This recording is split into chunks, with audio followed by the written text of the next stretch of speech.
49 bölüm.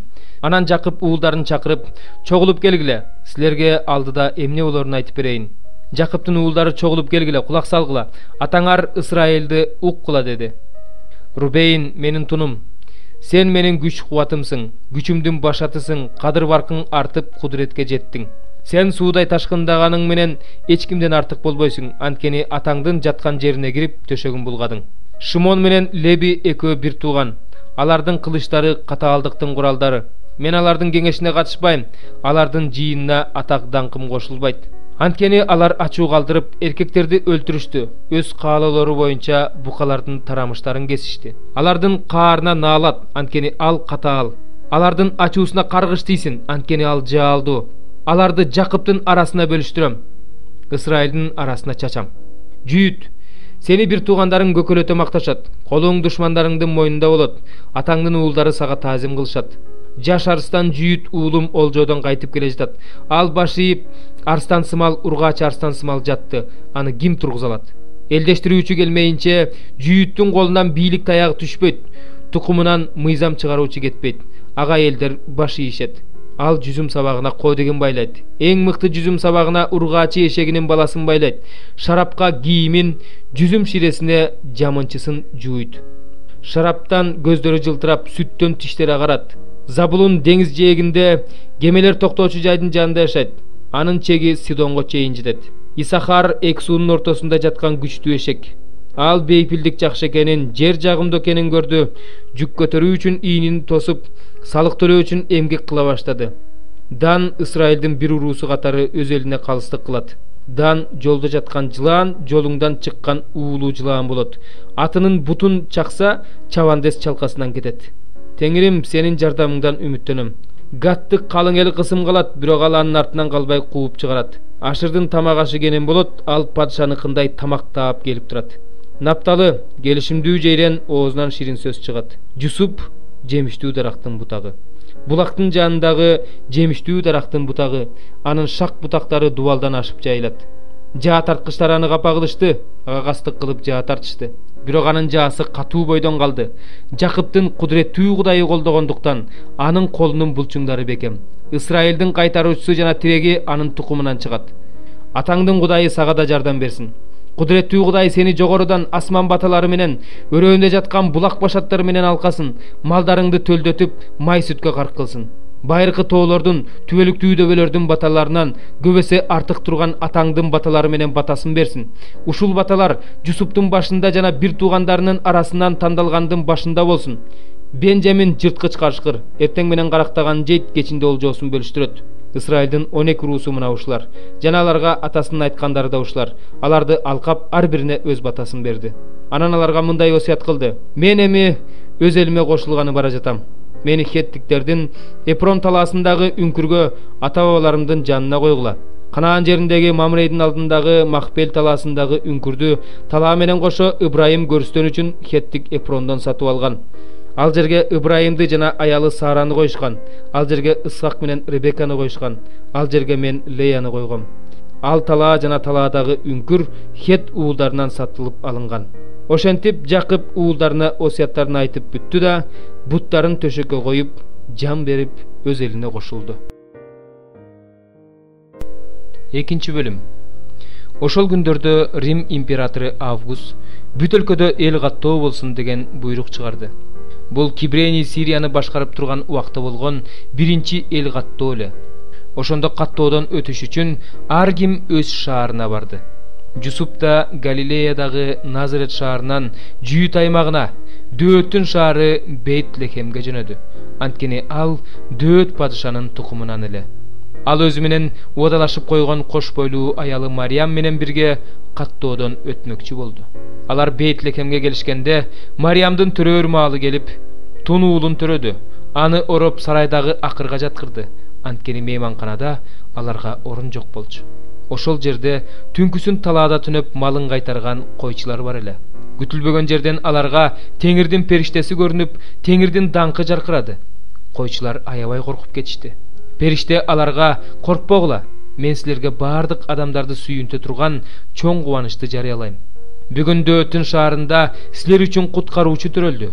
Ал Машаяк Теңир. Силер аны бул белги боюнча билесиңер. Жалаяка оролуп акырда жаткан наристени көрөсүңөр деди. Күтүлбөгөн жерден периште менен бирге асман аскерлеринин тобу көрүнүп, асмандагы Кудайга даңк, жер үстүндө Кудайга жаккан адамдар арасында тынчтык болсун деп Кудайды даңкташты. Периштелер асманга көтөрүлүп кеткенден кийин койчулар бири-бирине жүргүлө Бейтлехемге баралы да, ал жерде эмне болгонун, Теңирдин бизге эмне жөнүндө жарыялаганын көрөлү дешти. Алар шашылыш түрдө келишип, Мариям менен Жусупту акырда жаткан наристени көрүштү. Аларды көрүшкөндөн кийин бул наристе жөнүндө уккандарын айтып беришти. Ошондо угуп тургандардын баардыгы койчулардын сөздөрүнө таң калышты. Мариям болсо бул сөздөрдүн баардыгын көңүлүнө түйүп, эсине сактады. Койчулар көргөндөрүнүн, уккандарынын баары периштенин айткандай болгон үчүн Кудайды даңктап, мактап кайра кайтышты. 8 күндөн кийин наристени сүннөткө отургузууга мезгил жеткенде, анын ысымын Иса деп коюшту. Бул ысым наристе бойго бүтөлөктеле периште тарабынан коюлган эле. Мусанын мыйзамы боюнча алардын тазалануу убагы бүткөндөн кийин алар Исаны Теңирдин алдына алып баруу үчүн Иерусалимге алып келишти. Анткени Теңирдин мыйзамында сүннөткө отургузулган ар бир тун эркек бала Теңирге арналсын деп жазылган. Алар Теңирдин мыйзамы боюнча 2 бактек же 2 жаш көгүшкөндүк курмандыкка чалуулары керек эле. Ошол убакта Иерусалимде Шымыйон деген адам жашачу. Ал Исраил элинин соороноор мезгилин күтүп жүргөн, Кудайдан корккон, ыйык рухтун жетеги менен жашаган адил адам эле. Ага ыйык рух тарабынан Теңирдин машаягын көрмөйүнчө өлбөйсүң деп алдын ала айтылган эле. Ал ыйык рухтун жетеги менен ибадатканага келди. Мыйзамды аткаруу үчүн ата-энеси наристе Исаны ибадатканага алып келишкенде, Шымыйон аны колуна алып, Кудайды даңктап мындай деди: "Эгедер Теңирим, эми өз сөзүң боюнча өз кулуңду тынчтык менен кое бересиң. Анткени мен сенин баардык элдердин алдында даярдаган куткарууңду, бутпарастардын көзүн ача турган жарыкты, Исраил элиңдин даңкын көрдүм." Наристе жөнүндө айтылган сөздөргө Жусуп да, Мариям да таң калды. Анан Шымыйон аларга батасын берип, наристенин энеси Мариямга бул наристе Исраил жеринде көптөрдүн жыгылуусунун жана көптөрдүн жогору көтөрүлүүсүн, талаш тартыштын себепкери болот. Көптөрдүн жүрөктөгү ойлору ачылат. Ал эми сенин жүрөгүң тилингендей болот деди. Ошол жерде Ашыр уруусунан чыккан Пануэль кызы Анна деген карыган пайгамбар аял бар эле. Ал күйөөсү менен 7 жыл гана жашаган. 84 жаштагы бул жесир аял орозо кармап, сыйынып, Кудайга күнү-түнү кызмат кылып, ибадатканадан кетчү эмес. Ошол учурда ал да келип, Теңирди даңктап, Иерусалимдин эркиндикке чыгуусун күтүп жүргөндөрдүн баардыгына ал жөнүндө айтып берди. Алар Теңирдин мыйзамында көрсөтүлгөндүн баардыгын аткарышкандан кийин Галилеядагы өздөрүнүн Назарет шаарына кайтып келишти. Бала күчкө толуп акыл кирип чоңое берди. Кудай ага батасын берип жатты. Жыл сайын Исанын ата-энеси Иерусалимге Пасах майрамына барышчу. Иса 12 жашка чыкканда да алар адаттагыдай эле Иерусалимге майрамга барышты. Майрам күндөрү аяктап үйлөрүнө кайтышканда өспүрүм Иса Иерусалимде калып калды. Муну Жусуп да, анын энеси да байкаган жок. Аны башкалар менен келе жатат деп ойлошту. Bir gün жол жүрүшкөндөн кийин алар аны туугандарынын жана тааныштардын арасынан издей башташты. Таппай койгондон кийин аны издеп кайра Иерусалимге келишти. 3 күндөн кийин аны ибадатканадан устаттардын ортосунда сөз угуп, суроо берип отурган жеринен табышты. Угуп отургандардын баардыгы анын акылына жана берген жоопторуна таң калышты. Ата-энеси аны көрүп таң калды. Энеси ага: "Балам, бул эмне кылганың? Атаң экөөбүз сарсанаа болуп, сени издеп жүрөбүз" деди. Иса аларга: "Мени эмнеге издейсиңер? Атамдын үйүндө болушум керек экендигин билген эмес белеңер" деди. Бирок алар айтылган сөздөрдүн маанисин түшүнүшкөн жок. Анан Иса ата-энеси менен Назаретке келди. Ал ата-энесине тил алчаак болду. Энеси болсо бул сөздөрдүн баарын көкүрөгүнө түйүп жүрдү. Иса жетилип акыл эске толду. Ал Кудайдын да, адамдардын да сүймөнчүгү болду. 15 бөлүм. Теймандык Элипаз мындай деп жооп берди: "Акылман маңызы жок билим менен жооп бермек беле? Каардын ысык желге толтурмак беле? Пайдасыз сөздөр менен, күчү жок кеп менен актанмак беле? Кудайдан коркконду да унуттуң, Кудайга сүйлөгөндү да оңой көрүп жатасың. Күнөөң оозуңду ушунчалык күүлөгөн экен, сен амалкөй адамдардын тилин тандап алдың. Сени мен эмес, өз оозуң айыптап жатат. Өз тилиң өзүңө каршы сүйлөп жатат. Сен эмне биринчи адам болуп туулдуң беле? Адырлардан мурда жаралдың беле? Сен эмне Кудайдын кеңешин угуп акылмандыкка ээ болуп калдың беле? Биз билбегенди сен билесиңби? Биз түшүнбөгөндү сен түшүнөсүңбү? Арабызда атаңан да улуу, аксакалдуу да, кары да бар. Сага Кудайдын сооротуусу аздык кылабы? Сен ушуну да билбейсиңби? Жүрөгүң сени кайда ээликтирип жатат? Эмнеге мынчалык текебер карайсың? Эмнеге Кудайга каршы рухуңду багыттайсың? Мындай сөздөрдү кантип оозуңа алдың? Таза бол Кудай. Адам ким? Аялдан төрөлгөн адил болмок беле? Ал өз ыйыктарына да ишене албайт. Анын алдында асман да таза эмес. Адилетсиздикти сууда ичкен адам андан бетер таза эмес. Ыпылас. Мен сүйлөйүн, сен кулак сал. Көргөнүмдү сага айтып берейин. Акылмандар аталарынан уккандарын жашырышкан эмес. Жер аларга гана берилген, алардын арасында бөлөк бөтөн элдер болгон эмес. Мыйзамсыз өмүр бою өзүн өзү кыйнап өтөт, зулумга өмүр жылдары жашыруун. Анын кулагына үрөй учурган добуштар угулат. Бейкапар жашап жатканда ага кыйратуучу келет. Караңгылыктан кутуларына ишенбейт, өзүн кылыч күтүп турганын билет. Бир сындырым нан үчүн анын кыдырбаган жери калбайт. Өзү үчүн караңгылыктын күнү даярдалганын билет. Жокчулук менен кысымчылык анын жүрөгүнүн үшүн алып, аны согушка камданган падышадай басып алат. Анткени ал Кудайга каршы кол сунуп, кудуреттүү Кудайга каршы чыкты. Калың калканын алып кекирейип, ага каршы бет алды. Анткени анын бетин май басты, сандары жоонойду. Ал бүлүнгөн шаарларды, урап түшөрүнө аз калган ээн үйлөрдү турак кылат. Ал бай болбойт, анын мал мүлкү тура бербейт, тапканы жер жүзүнө тарабайт. Караңгылыктан качып кутулбайт, анын көчөттөрүн жалын жалмайт, аны өзүнүн оозунун жели менен алып кетет.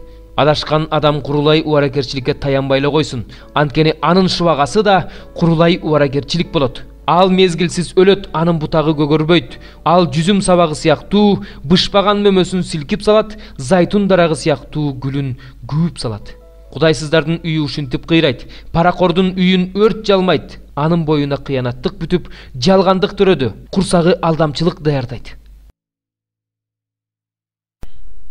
3 бөлүм. Бир туугандар, мен силер менен рухий адамдар менен сүйлөшкөндөй сүйлөшө алган жокмун. Дененин каалоосун аткарып жашаган адамдар менен, машаяк жолундагы жаш балдар менен сүйлөшкөндөй сүйлөштүм. Мен силерге күчтүү тамак эмес, сүт бергем. Анткени силер күчтүү тамакты аш кыла алмак эмессиңер. Аны азыр да аш кыла албайсыңар. Анткени силер азыр деле дененин каалоосун аткарып жашап жатасыңар.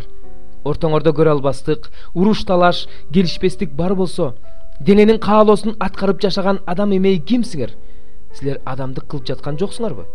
Бириңер мен Павылдыкымын десеңер, бириңер мен Аполлостукумун дейсиңер. Дененин каалоосун аткарып жашаган адам эмей кимсиңер? Аполлос ким? Павыл ким? Алар жөн гана кызматчылар. Силер Теңирге ошолор аркылуу ишенип калдыңар. Теңирдин бергенине жараша, алардын ар биринин жөндөмдүүлүгү бар. Мен урук септим, Аполлос сугарды, бирок Кудай өстүрдү. Ошондуктан себүүчүнүн да сугаруучунун да иши маанилүү эмес, себилгенди өстүрүүчү Кудайдын иши маанилүү. Себүүчү менен сугаруучунун эмгеги бирдей, бирок ар бири өз эмгегине жараша акысын алат. Биз Кудайдын кызматташтарыбыз, силер болсо Кудайдын эгин талаасы жана Кудайдын имаратысыңар. Кудайдын мага көрсөткөн ырайымы менен мен акылдуу куруучу катары пайдубал салдым. Башка бирөө ошол пайдубалдын үстүнө куруп жатат. Бирок ар бириң өзүңдүн кандай куруп жатканыңа көңүл бур. Себеби эч ким салынган пайдубалдан бөлөк пайдубал сала албайт. Ал пайдубал Иса Машаяк өзү.